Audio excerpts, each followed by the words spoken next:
Whenever I run into a spiritual crisis, my way of dealing with it is to go out and buy another spiritual book, which I don't read. But next time I run into another spiritual mud bath, I go out and buy another book. In fact, I buy several at one time. So, which gives you a clue to the nature of the mind, as you know. It's all about the self. I'm talking about the egoic mind.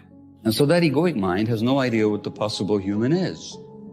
Or at least it thinks that the possible human is just the wanting something.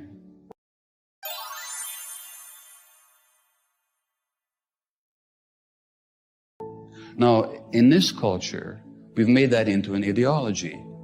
We made that into a science.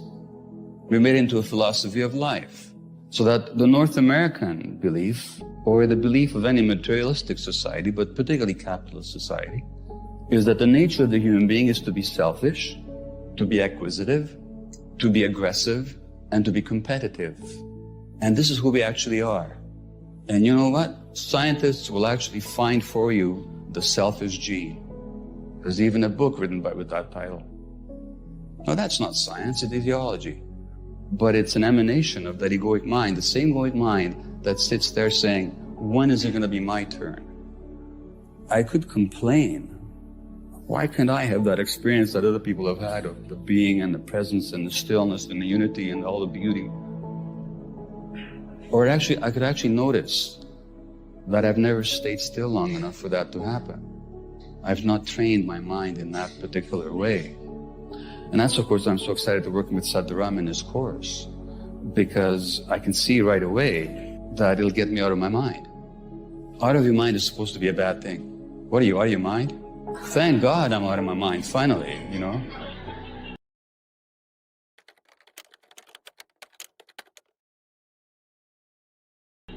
And so, I do get that it's not about what anybody else will teach me. And it's not about what I'm going to teach you either. So when it comes to addictions, or any other problem we're facing, it doesn't do to look for the solutions on the outside. That's the clue. It doesn't look for the solutions from the outside. There are no solutions from the outside. The medical profession exemplifies that to the nth degree.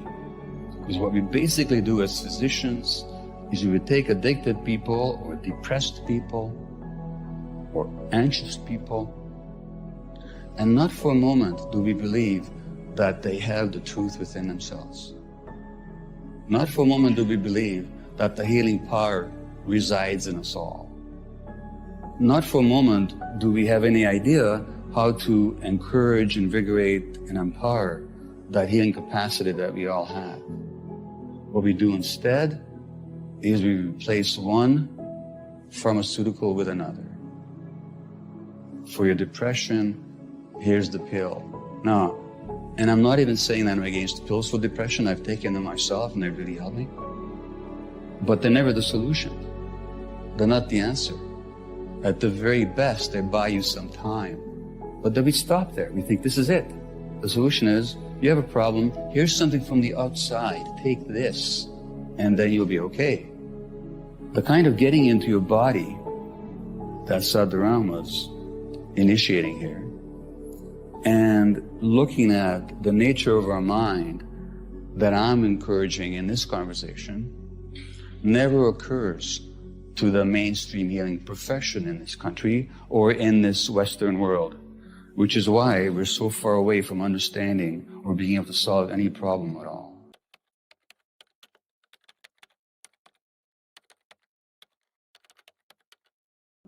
The first thing we have to understand is that when we have a difficulty, any kind of difficulty at all, there's two ways to approach it. So you can say, I have a problem with addiction, or my son or daughter has a problem with addiction. And how do I get rid of this problem? But as the spiritual teacher Almas points out, he says all the difficulties you experience, all the problems you have, exist quite simply because you don't want to grow up. On some level, we don't want to take responsibility. So the question is how to take responsibility. And furthermore, he says that the reality is that every problem that we have can be looked at two ways. We can look at it as a difficulty to get rid of, or we can look at it as a message from our true selves.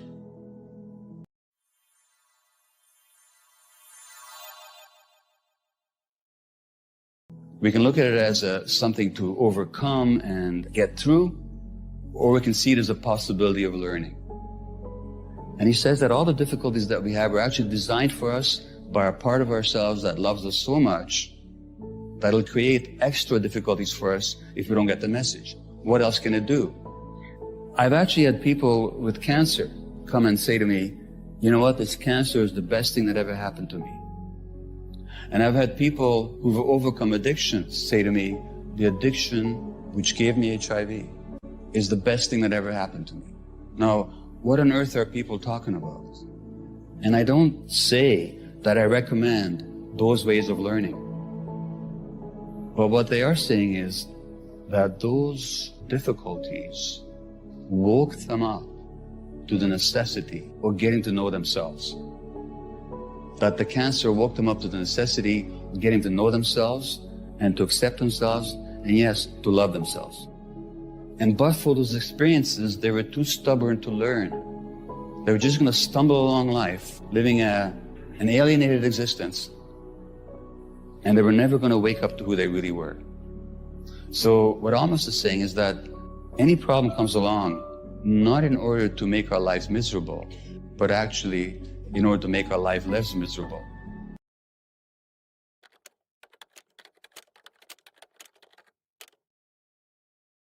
And the suffering that it imposes is an attempt to wake us up. And if we wake up, we'll have a reason to be grateful. Again, I'm not saying that I recommend either cancer or addictions as a way of learning. But what I am recommending is that if they do come along, or if anything comes along, we take it as an opportunity to learn. We take it as a God-given gift that is here to wake us up. And unfortunately, many of us need many wake-up calls, and I'm not somebody who's very quick to learn. It takes a long time to wake me up. Even after I wake up for a while, my tendency is very much to go back to sleep. Remember, the question is the possible human? Well, what I'm saying here is that the very possibility of being human is inherent in dealing honestly and openly with our difficulties. That's what makes us human. That dealing honestly and openly and courageously with our difficulties is exactly what makes us human. Now, the possible human, I was going to bring you a quote, but I left it at home, but I'll tell you about it. I recently read a book by a American-Canadian academic called Mark Lewis, and it's called Memoirs of an Addicted Brain. Really a wonderful read. And he himself is a neuroscientist who goes through his own addictions, and he gets addicted to everything, like it starts from pot to alcohol, to heroin, to ecstasy or other substances like that, ketamine, what have you. And he talks about the physiology of the addicted brain as well. Now, at a certain point, he's in Malaysia, and he's tramping through the jungle with some fellow scientists. In a clearing, they find these two people, a father and son. This tribe, this jungle tribe, and these two people are standing there. And I wish I could have read to you the eloquent description of these two human beings. But the fundamental sense of it is that they are two real people, absolutely grounded in themselves, comfortable with who they are, confident about who they are, not at all egotistical, neither afraid nor aggressive, and they feel safe and very much rooted in their world. It's a beautiful description.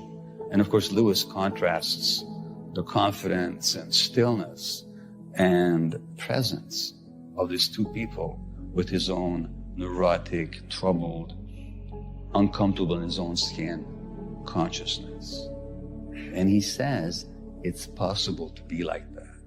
That the very possibility of being like that excited him.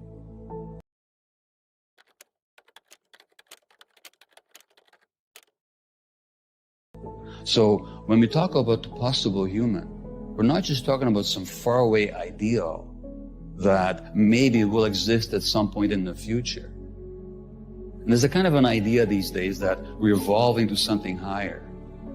I don't go along with that. That something higher has already existed and still exists in a very few rare places in the world where so-called civilization hasn't intruded. It's not that we have to evolve into something higher. It's that we have to shed the mental and spiritual pollution that so-called civilization has instilled in our minds and in our souls and in our personalities. And that's not a personal problem. It's not a problem of me in this individual. It's not my failure. It's not your failure. If you're not comfortable in your skin, if you're not as grounded, present, still, confident, self-regarding in a positive sense, individual, that's not your personal failure. This is the culture that we live in. But that possibility is inside all of us. That's our true nature. That's actually who we are. So we're not talking about some future evolution. We're talking about what's